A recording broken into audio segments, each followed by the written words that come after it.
بسم اللہ الرحمن الرحیم۔ السلام علیکم ورحمۃ اللہ وبرکاتہ۔ محترم ناظرین، تفصیل روح البیان میں حدیث قدسی یوں نقل کی گئی ہے کہ اللہ تبارک و تعالی فرماتا ہے کہ میں نے آدم کی مٹی کو اپنے ہاتھ سے خمیر کیا اور پھر اسے یعنی خمیر کو 40 سال تک چھوڑے رکھا، یہاں تک کہ وہ خشک ہو کر صلصال ہو گیا۔ صلصال اس مٹی کو کہتے ہیں جو نہایت خشک ہو کر ٹھیکری کی طرح بچے۔ پھر اس پر 39 سال غم کا می برسایا، پھر بعد ازاں صرف 1 سال راحت و سرور کی بارش ہوئی۔ یہی وجہ ہے کہ بنی آدم ساری زندگی غم و عالم میں مبتلا رہتا ہے، جبکہ ان کا انجام سرور پر ہوتا ہے۔ اس کے بعد حضرت آدم علیہ السلام کا پتلا یعنی ڈھانچہ تیار کیا گیا جو بالکل بے جان تھا، کیونکہ ابھی اس میں روح نہیں پھونکی گئی تھی۔ ملائکہ اس کے پاس سے گزرتے تو اچھی صورت اور بلند قامت دیکھ کر تعجب کرتے، کیونکہ اس سے قبل انہوں نے اس جیسی شکل و صورت اور جسم نہیں دیکھا تھا۔ اللہ تعالی نے آدم علیہ السلام کا پتلا بنا کر جس جگہ رکھا ہوا تھا وہاں سے ابلیس کا بھی گزر ہوتا تھا۔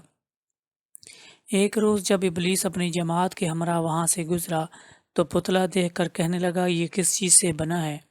اپنا ہاتھ ان کے جسم پر مارا تو کھوکھلا معلوم ہوا، جسم کے اندر گھس گیا اور پیچھے سے نکل آیا، اور اپنی جماعت سے کہنے لگا، یہ کھوکھلا بنا ہے، یہ کس بات پر ثابت قدم نہ رہ سکے گا۔ اب مجھے بتاؤ اے میری جماعت، اگر اسے تم سے افضل بنایا گیا تو تم کیا کرو گے؟ جماعت نے کہا، ہم وہی کریں گے جو ہمارے مالک کا فرمان ہوگا۔ اس پر ابلیس دل میں خیال کرنے لگا، اگر مجھ سے افضل بنایا گیا تو میں اس کے تابع نہیں رہوں گا، اور اپنی تھوک جمع کر کے پتلے پر پھینکی جو ناف کی جگہ پر گری، جسے حضرت جبرائیل علیہ السلام نے بحکم خدا وہاں سے ہٹا دیا۔ اس کوریدی ہوئی مٹی سے اللہ تعالی نے کتے کو پیدا کیا۔ یہی وجہ ہے اس میں یہ 3 عادتیں پائی جاتی ہیں۔ آدمی سے مانوس اس لیے ہوئی کہ آدم علیہ السلام کی مٹی سے اس کی پیدائش ہوئی۔ رات بھر اس لیے بیدار رہتا ہے کہ اس مٹی کو حضرت جبرائیل علیہ السلام نے چھوا، اور اس کا انسان وغیرہ کو کاٹنا اور دیگر کرنا شیطان کی تھوک کا اثر ہے۔ جب آدم علیہ السلام کی تکمیل ہو چکی تو اگلا مرحلہ روح پھونکنے کا تھا۔ اللہ تعالی نے روح کو مخاطب کرتے ہوئے فرمایا، اس جسم میں جس کو میں نے اپنے دست قدرت سے بنایا ہے داخل ہو جا۔ روح نے جب جسم کی تاریکی کو دیکھا تو عرض کی، الہی یہ جگہ نہایت تاریک اور گہری ہے، اور یوں جسم میں داخل ہونے سے معذرت کر لی۔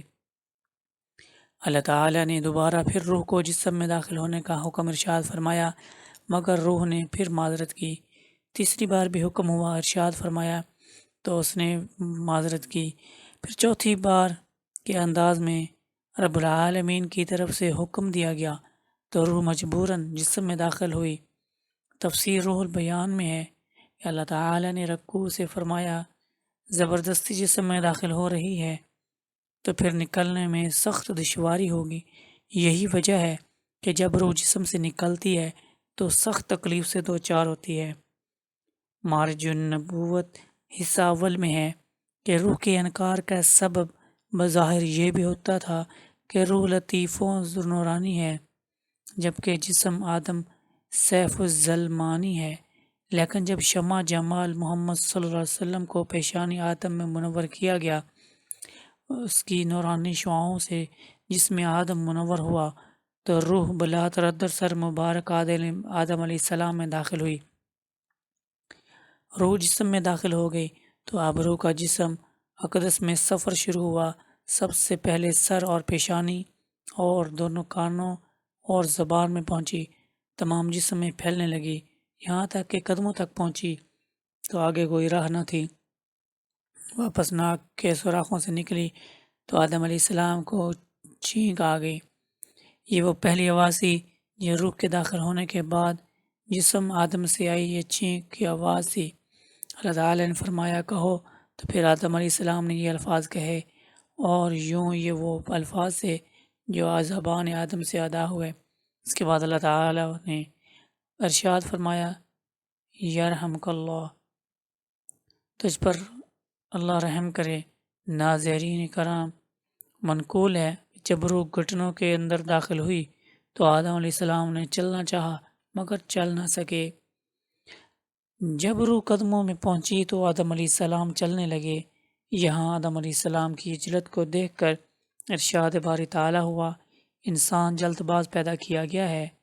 القرآن معارج النبوت میں ہے کہ 40 سال روح آدم علیہ السلام کے بدن میں گھومتی رہی اور جس طرح بھی پہنچی تو بدن کا وہ حصہ جو کی طرح ہو گیا تھا گوشت پوست میں تبدیل ہوتا گیا، پھر ان کو ناخنوں کی طرح تبدیل ہوتا گیا، پھر ان ناخنوں کی طرح کا لباس پہنا دیا گیا، جس سے آدم علیہ السلام کے حسن میں روز بروز اضافہ ہوتا گیا۔ آپ اسی سے ملبوس سے اور اسی سے ان کا تاج تھا۔ اور تفسیر روح البیان میں ہے کہ انسانی جسم میں کل 9 دروازے رکھے گئے، ان میں سے 7 تو سر میں ہیں جن میں 2 کان، 2 آنکھیں، ناک کے 2 سوراخ اور حلق یعنی منہ کا راستہ ہے، اور آخری 2 دروازے جس سے فضلہ خارج ہو اور عقل کو دماغ میں، حسد کو رانوں میں، غضب کو جگر میں، شجاعت کو قلب میں، رغبت کو حلق میں، مذہب کو تحال میں اور خوشی و غم کو منہ میں رکھا گیا ہے۔ بے شک پاک ہے وہ ذات جس نے ہڈی کو سننے کی اور چربی کو دیکھنے کی اور گوشت کو بولنے کی اور خون کو پہچاننے کی طاقت بخشی۔ روح کا سفر جسم میں مکمل ہوا، دل دھڑکنا شروع ہوا، دماغ سوچنے کے قابل ہو گیا، سانسیں چل پڑی، کانوں میں آوازیں آنے لگیں، بند آنکھیں روشن ہو کر کھل گئیں، جسم میں حرکت پیدا ہو گئی۔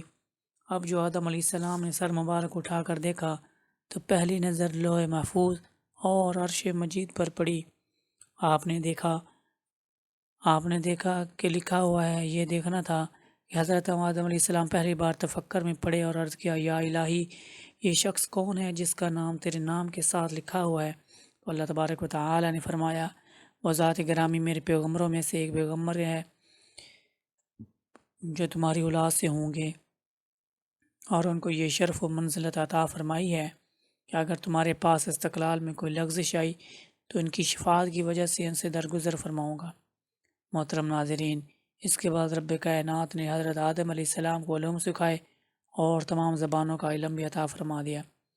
اسی زمان میں ایک حدیث مبارکہ ہے، آدم علیہ السلام کو 7 لاکھ لغت سکھائی گئی۔ یہ ان کا معجزہ تھا کہ ہم تک ان کی اولاد جتنی لغات بولے گی سب آدم علیہ السلام بولتے اور جانتے بھی ہوں گے۔ واللہ عالم۔ اگر آپ کو یہ ویڈیو پسند آئی ہے تو ویڈیو کو لائک، شیئر اور کمنٹ سے ضرور کیجیے گا، اور میرے چینل کو ضرور سبسکرائب کیجیے گا۔ شکریہ۔